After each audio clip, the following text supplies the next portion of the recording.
नमस्कार, मैं कमल आग्नेय आज आग्नेय अस्त्र में आपका स्वागत करता हूं और आज मैं एक विशेष विषय के साथ आपके बीच में हूं। इस देश में बहुत लोग अपने नाम के आगे नेता लगाते रहे, लेकिन किसी एक नाम के आगे स्वाभाविक रूप से जो नेताजी शब्द अच्छा लगा वो थे हमारे नेता सुभाष चंद्र बोस, जिनके साथ इस देश ने, इस राजनीति ने बहुत सारी साजिशें भी की और जिन्होंने आजाद हिंद फौज का गठन कर करके विश्व में भारत का डंका बजाया और उसके साथ साथ गोरों को उनकी नानी भी याद दिला दी।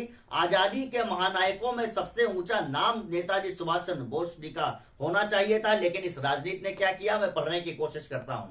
हमें नहीं जानना था रूस, फ्रांस हुआ, ब्रिटेन, जर्मनी, जापान और अमेरिका क्या हुआ, स्वतंत्रता के दीपक में घी का क्या हुआ था और दीपक से मिली हुई रोशनी का क्या हुआ, क्रांतिकारियों की देह से बही जो देश हेतु पिछली सदी में रक्त की नदी का क्या हुआ और 60 साल तक राजनीति न बता सकी कि नेता श्री सुभाष चंद्र बोस जी का क्या हुआ, नेता श्री सुभाष चंद्र बोस जी का क्या हुआ। और जब ऐसी परिस्थितियां हुई तो मैं पूछना चाहता हूं, जो लोग आज लोकतंत्र की दुहाई दे रहे हैं कि लोकतंत्र खतरे में है, लोकतंत्र खतरे में है, मैं उनसे एक प्रश्न पूछना चाहता हूं और यह प्रश्न आजादी के इतिहास में आपको मिल जाएगा। मैं आज आपको केवल याद दिलाना चाहता हूं कि क्या कोई नरम दल आज ये बताएगा कि, नाम नहीं लेता लेकिन आप समझ जाएंगे, कि क्या कोई नरम दल आज ये बताएगा कि किस लिए उनकी त्वरा को तोड़ना पड़ा, किस लिए अपमान हुआ था सुभाष जी का, आशाओं का घड़ा किस लिए फोड़ना पड़ा, कांग्रेस के अध्यक्ष पद का चुनाव हुआ,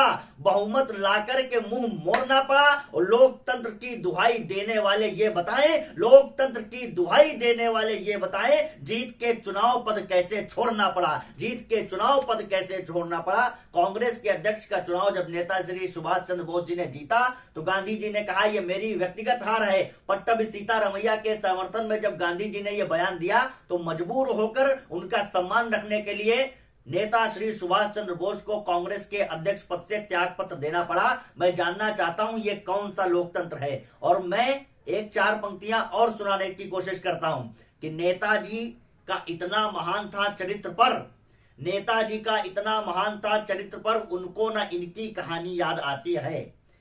केवल कुछ परिवारों के नाम पर यह सत्ता चली, कुछ परिवारों के नाम पर देश रहा।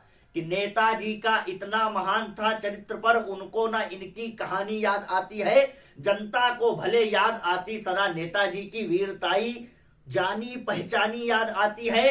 अश्रुओं से भीगते सभी के नयन जब जब, आखिरी उड़ान आसमानी याद आती है। कोई याद करे या ना करे किंतु सपने में गोरे याद करते तो नानी याद आती है, गोरे याद करते तो नानी याद आती है। वहां जब गोरे याद करते हैं तो उनकी नानी याद आती है और यहाँ जब काले अंग्रेज याद करते हैं तब भी उनको नानी याद आती है। इसीलिए उन्होंने नेता श्री सुभाष चंद्र बोस को सत्ता के और भारत के निर्णायक मंडलों से दूर रखने का बहुत भरपूर प्रयास किया। 4 अंतिम पंक्तियां पढ़ता हूं, इसका कारण क्या था कि नेता श्री सुभाष चंद्र बोस जी को जानते हैं, साहस की आंच पर क्रांति भी उबाली थी। बोली कभी उनकी ना टाली जा सकी ना कभी, गोली एक उनकी ना जाती कभी खाली थी। देखकर जनता के बीच जनाधार तब, चेहरों पे दूसरों के छा गई रुदाली थी और नरम दलों ने एक टुकड़ी नहीं बनाई, नेताजी ने पूरी पूरी फौज बना डाली थी, नेताजी ने पूरी पूरी फौज बना डाली थी। और इसी फौज से घबराए हुए लोगों ने प्रधानमंत्री बनने के बाद, नेता श्री सुभाष चंद्र बोस देश के पहले प्रधानमंत्री कह सकते हैं आप उनको, जब अन्य देशों ने भी मान्यता दी उन्हें। लेकिन आज जब ये राजनीति यहां पर आती है तब इन्हीं सब पंक्तियों के साथ में मैं नेताजी को आज प्रणाम करता हूं। बहुत बहुत आभार, धन्यवाद।